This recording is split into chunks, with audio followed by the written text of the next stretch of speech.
Merci d'être là pour le second pitch de la journée avec Sam Ramachandra qui est CTO au Parisien et Vincent Brio qui est directeur produit au Parisien et qui viennent nous parler cette fois-ci de l'organisation agile. Merci beaucoup et je vous laisse la place. Bonjour à tous. Du coup, on va commencer par qu'est-ce qu'une organisation agile. Je vais commencer par présenter toute la partie un peu théorique de l'agilité, du Scrum, de Kanban, de Scrumban. Ce sont des mots, je pense, qui doivent beaucoup vous parler. Et puis, Vincent enchaînera sur l'implémentation, la mise en place aux Parisiens. Alors, qu'est-ce que c'est que l'agilité et pourquoi on le met en place? Déjà, par rapport à ce qui existait auparavant, on avait ce qu'on appelle le cycle en V. Et le cycle en V, pour ceux qui connaissent, c'est on définit un besoin, puis on le détaille.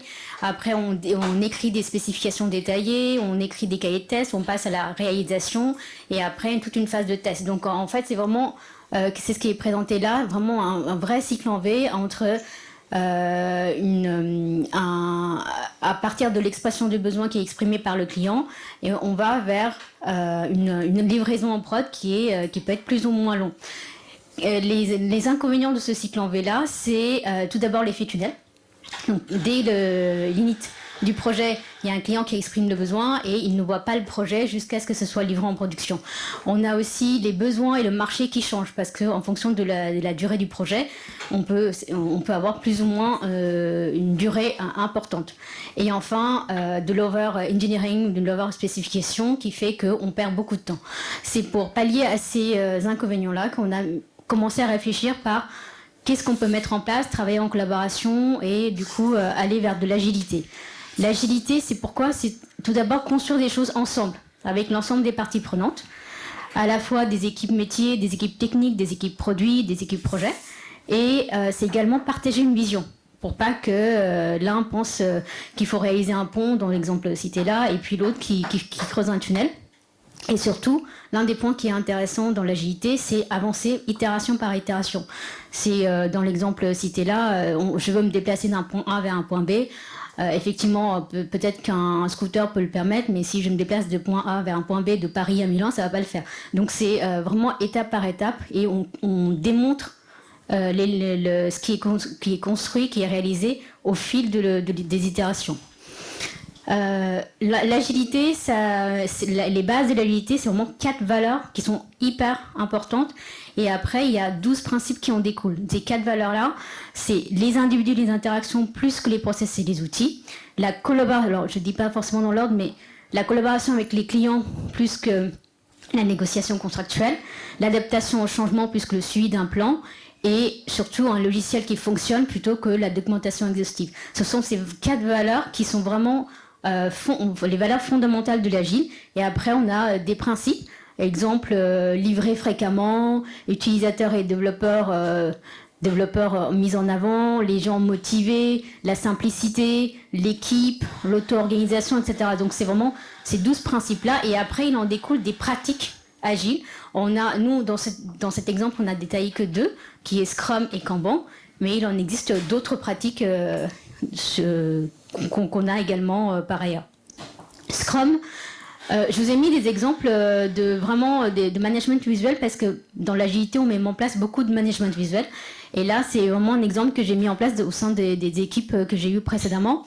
Scrum, c'est basé sur des principes avec, on définit des itérations de 1 à 2 semaines.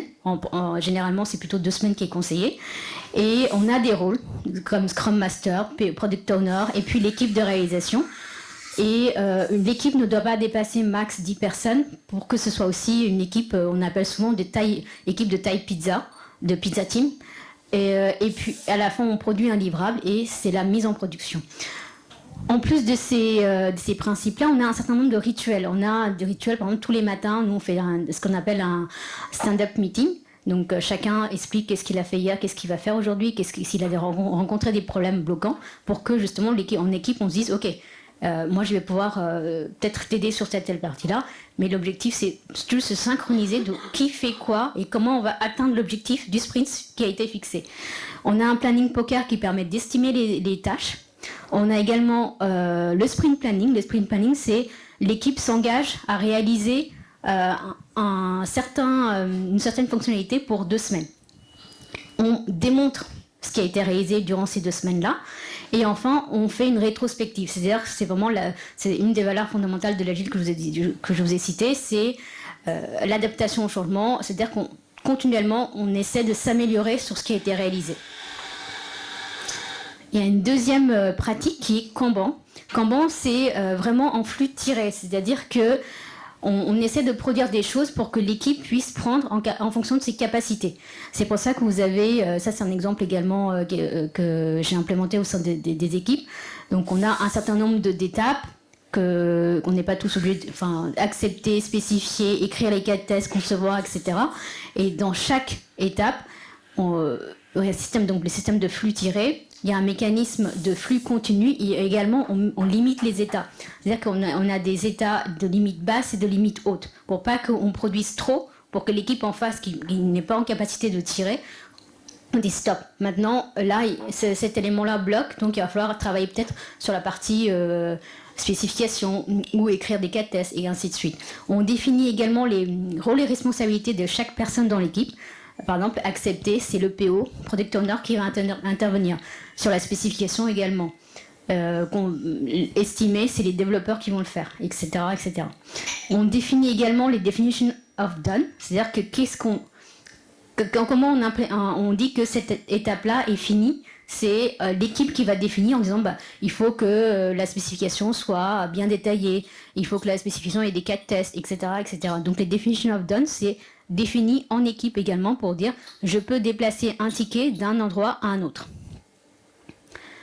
Et là, avec les definitions of done, les limites, etc., on indique aussi au sein de chaque étape qu'est-ce que c'est accepter, qu'est-ce que c'est spécifier, qu'est-ce que c'est écrire un cas de test, etc., etc. Donc vraiment, ce sont les ensembles des éléments pour constituer des équipes auto-organisées pour qu'on définisse ensemble quelles sont les différentes étapes. Je vous ai parlé des limites hautes et des limites basses qui nous permettent de ne pas produire en surcharge et pour que le système de flux tiré fonctionne de bout en bout. Alors, on a également le Scrumban, c'est ce qu'on applique notamment aux Parisiens. C'est-à-dire, c'est un mix entre Kanban et les rôles et les cérémonies du Scrum. Donc, vous voyez le backlog produit. Donc, c'est tous les besoins. Après, on a le backlog sprint, c'est-à-dire c'est ce qu'on va réaliser dans 1 semaine ou 2 semaines ou 3 semaines. Après, l'équipe fait cette réalisation-là, s'engage à réaliser tout un ensemble de features. Et à la fin, on a un produit partiel qu'on peut livrer ou non. Je passe la parole à Vincent. Merci Sam. Moi je vais vous parler de ce qu'on a fait aux Parisiens en termes de transformation, donc assez concrètement. Donc moi je suis arrivé en 2020 et l'organisation était la suivante, c'est-à-dire qu'on avait une équipe produit, des PM qui passaient le ballon à des chefs de projet, qui passaient le ballon à des développeurs et tout ça était un peu compliqué pour plusieurs raisons, parce que déjà la demande n'était pas toujours émise par les chefs de produit, donc il y avait des gens qui allaient voir en direct les chefs de projet, parfois le CTO. Et donc en termes de priorisation, les équipes savaient pas vraiment, il y avait des demandes qui arrivaient donc sans que les PM soient au courant et c'était donc compliqué de prioriser toutes ces demandes. Donc en termes de coordination, c'était pas fou. Donc cette difficulté à prioriser en effet, et après on avait du mal aussi à faire beaucoup de projets en même temps parce que justement il y avait une grosse équipe et que c'était un peu monolithique, c'était compliqué d'avancer sur plusieurs sujets de front. Donc on a changé l'organisation, donc sous l'impulsion de Sophie Kassam, la directrice du numérique. Et donc on est passé à une organisation avec 5 équipes et chaque équipe avait un enjeu business particulier. Donc au début on est parti avec 4 équipes et puis on a grossi, donc c'était aussi le but de l'organisation, c'était de pouvoir scaler. Donc une équipe, un enjeu, audience, engagement, abo numérique, les applis mobiles et tout ce qui concerne la diversification. Voilà, donc on a réparti les ressources, les PM, les PO. Donc dans chaque équipe il y a un PM, un PO, des développeurs. On a ajouté de la QA aussi. Le design, donc les designers restent en transverse, mais pour d'autres raisons. Et donc, au sein de chaque équipe, il y avait donc voilà ces petites équipes pluridisciplinaires. Ce qui est important aussi, c'est qu'on les a réunis physiquement, et ça participe beaucoup aussi à la réussite des projets, parce que les gens sont ensemble, ça crée des liens de communication. Elles ont leurs rituels, donc tels que Sam les a décrits. Voilà, donc là, on est vraiment dans l'organisation agile, avec les principes de Scrum et avec voilà, effectivement plutôt Scrumban pour nous. L'organisation est scalable, c'est-à-dire que dès qu'on a un surcroît d'activité, du coup, on vient staffer davantage une équipe. Par exemple, on avait donc une squad édito qu'on a scindée en deux, donc la squad audience et la squad engagement, mais qui sont réunis ensemble parce que c'est une tribe. Donc une tribe, c'est le regroupement de deux squads. Et donc voilà, ça c'était pour faire face aussi aux échéances électorales. On a eu pas mal de boulot sur la présidentielle et législative. Et donc voilà, cette organisation nous permet aussi d'être souple, d'être modulaire et d'avoir un peu plus de ressources quand on en a besoin. Et c'est une organisation qui est plébiscitée par les équipes. Déjà parce que les missions des uns et des autres sont beaucoup plus claires, les rôles des uns et des autres sont beaucoup plus clairs. Quand avant on savait pas trop, et je parle même pour les parties prenantes qui savaient pas forcément à qui s'adresser. Là c'est beaucoup plus clair. Il y a le PM, il y a le PO dans chaque squad. Donc beaucoup plus de clarté pour les équipes, une meilleure coordination parce que les gens travaillent ensemble. Donc pour moi c'est le fondamental de l'agilité, c'est ça, c'est de créer de la communication entre les équipes. Et un phénomène qui est intéressant, c'est la montée en compétence aussi des PM PO sur des problématiques techniques. Et ça c'est assez important. Il y a une acculturation au quotidien sur toutes les difficultés que rencontrent les devs pour réaliser leurs tâches, le code.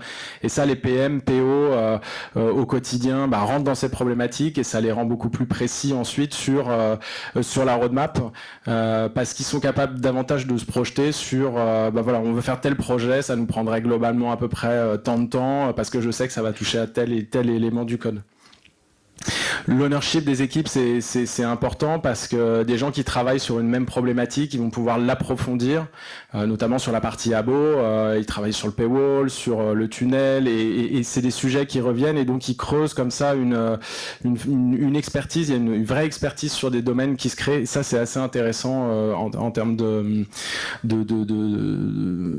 compétences pour les équipes, et quelque chose qu'on a remarqué aussi qui est plutôt sympa, c'est qu'il y a un petit côté esprit d'équipe avec ces squads où les gens sont contents d'appartenir à leur squad et ils le ressentent, et c'est parfois même une bannière. Moi je suis squad audience, squad engagement, et ça c'est plutôt sympa au quotidien. Bon, évidemment, c'est une organisation qui plaît globalement, mais il y a des défis. La grosse difficulté au quotidien, c'est de gérer la transversalité entre les équipes. Et donc là, j'ai pris l'exemple des applications, parce que les applications, quand on développe une fonctionnalité, on la veut souvent sur le site et les applications. Donc ce qui est compliqué, c'est d'arriver à sortir un projet le même jour, la même date, parce qu'il y a qu'un éditeur derrière, donc il faut que les deux canaux soient prêts à recevoir l'information qu'on va mettre en ligne. Et donc nous on a une équipe mobile dédiée. Voilà, donc ce qui est pratique parce qu'on n'est pas obligé d'avoir des compétences dans chaque équipe, donc on peut fonctionner avec un peu moins de ressources, mais ce qui est compliqué parce qu'il y a beaucoup de concentration à avoir, beaucoup d'échanges à avoir entre les équipes au quotidien pour être sûr de sortir au bon moment les bonnes releases. Un dernier mot sur les OKR. Parce que je pense que ça participe pas mal aussi de l'agilité. C'est une méthode qui a été inventée, je crois que c'est par Intel, popularisée par Google. En quoi ça consiste ? Ça consiste à se fixer des objectifs généraux, un certain nombre, dont 3, 4, 5 maximum, et pour chaque objectif général, de définir des critères clés, des KR, des Key Results. Donc je vous ai mis l'exemple de ce que ça donne chez nous.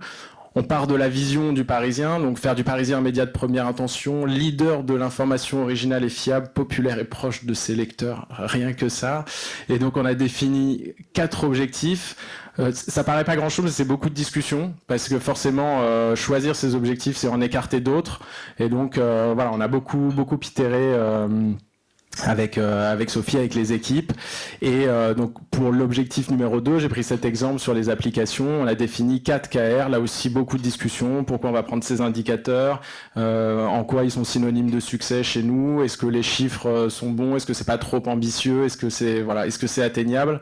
Et pour chaque KR, il y a des initiatives, donc qui peuvent venir soit du top management, soit des équipes aussi, parce qu'elles pensent que ça peut être intéressant d'avancer sur tel ou tel sujet. Pourquoi c'est intéressant ? Parce que je pense que ça amène de la discussion. Ça amène à se concentrer sur ce qui crée de la valeur. Ça oblige aussi, parce qu'il y a des instances de suivi, on se voit régulièrement pour faire le point, à regarder la réalité des résultats. Est-ce que c'est en phase avec les objectifs qu'on s'était fixés ? Sinon, pourquoi ? Je pense que c'est important pour les équipes parce que ça leur permet aussi de s'acculturer aux chiffres et ces chiffres descendent.